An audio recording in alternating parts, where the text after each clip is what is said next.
behind it. And she's got a new line, you know. She's going, I'm the prosecutor. She's one of the worst prosecutors in history. She destroyed San Francisco.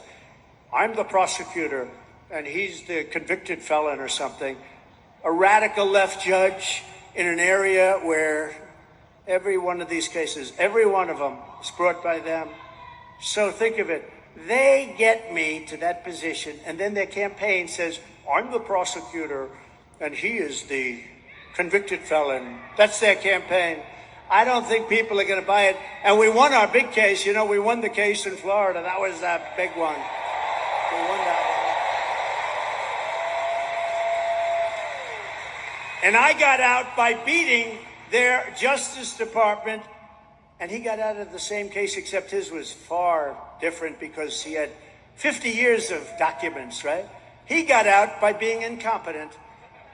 The prosecutor said he had no memory.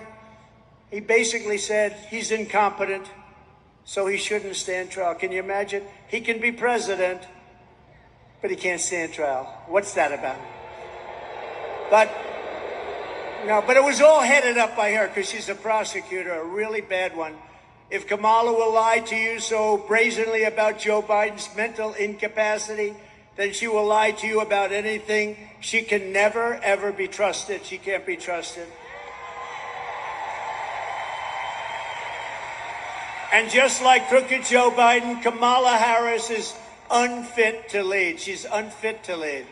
She'll destroy our country. In a year, this country will be destroyed. A vote for Kamala is a vote for 4 more years of dishonesty, incompetence, weakness, and failure.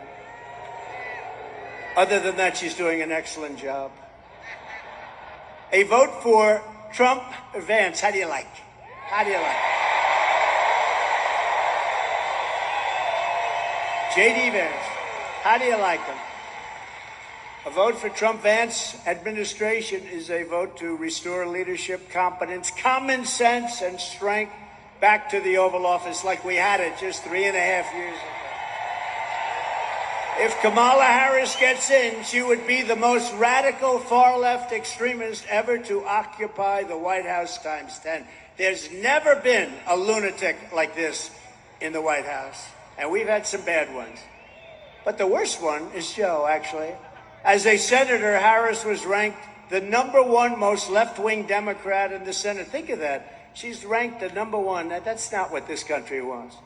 She makes Bernie look like a moderate. You know, he looks like Bernie Sanders. He's actually quite moderate by comparison.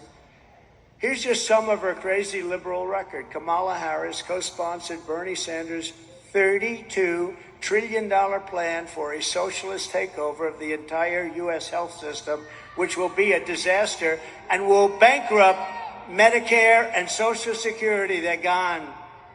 And remember, Social Security is going to be gone anywhere if we're not elected, because they're putting all of these millions of people that are pouring into our country, they're putting them into Social Security, Medicare, schools, hospital.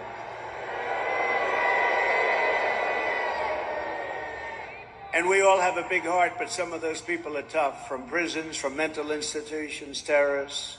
When asked if her plan would outlaw private health insurance for 180 million Americans, Kamala replied, let's just eliminate all of it. That's all she said. We'll eliminate all. That's nice. Thank you very much, Kamala.